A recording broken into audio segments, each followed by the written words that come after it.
जगतसिंहपुर जिलापालଙ୍କ कार्यालय सम्मुखस्थ पड़ियाठारे 26तम जगतसिंहपुर पुस्तक मेला आयोजित होई जाइछि। ଯେଉଁଥିରେ ମୁଖ୍ୟ ଅତିଥି ଭାବେ କେନ୍ଦ୍ର ସାହିତ୍ୟ ଏକାଡେମୀ ପୁରସ୍କାର ପ୍ରାପ୍ତ ସାହିତ୍ୟିକ ପ୍ରଫେସର ଡକ୍ଟର ବୈଷ୍ଣବ ଚରଣ ସାମଲ ଯୋଗଦେଇ ଆନୁଷ୍ଠାନିକ ଭାବେ ଏହି ପୁସ୍ତକ ମେଳାର ଉଦ୍ଘାଟନ କରିଥିଲେ। ଜଗତସିଂହପୁର ମାଟିର ସାରଳା ଦାସଙ୍କ ରଚିତ ଓଡ଼ିଆରେ ମହାଭାରତ ଓ ପଞ୍ଚସଖା ଦ୍ୱାରା ଲିଖିତ ପୁସ୍ତକମାନ ଓଡ଼ିଆ ଭାଷାକୁ ପରିଚିତ କରିଛି। ବହିର ଜୀବନ ଅଛି, ବହି କଥା କୁହେ। ପୁସ୍ତକ ହେଉଛି ଜ୍ଞାନର ଭଣ୍ଡାର ବୋଲି କହିଥିଲେ ପ୍ରଫେସର ଡକ୍ଟର ବୈଷ୍ଣବ ଚରଣ ସାମଲ। 26ତମ ପୁସ୍ତକ ମେଳା 7 ଦିନ ଧରି ଚାଲିବ।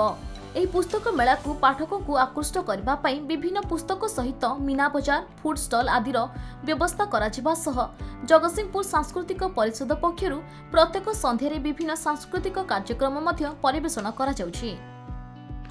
बंधु मानक सर्वप्रथम धन्यवाद जनइबी, कृतज्ञता जनइबी जे यही पुस्तक मेला माध्यम पुस्तकर जो आदर रहिबो, प्रचार प्रसार रहिबो।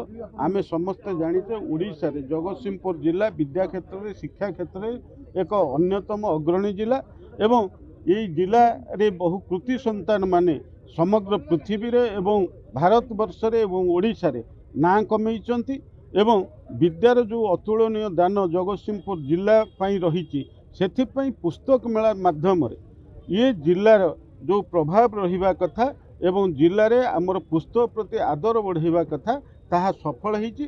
तेणु पुणी आउ थे 26तम पुस्तक मेला अवसर रे से आयोजक बंधु मानक मु धन्यवाद जनाऊँ।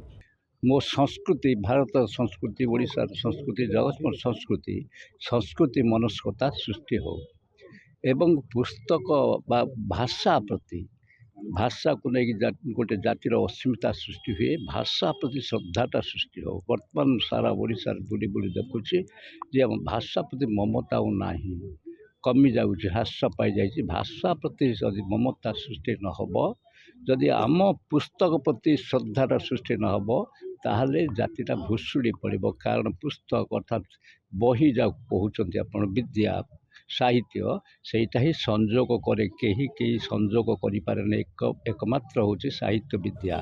जगतसिंहपुर उमाकांत पात्रଙ୍କ रिपोर्ट, खबर ओडिशा।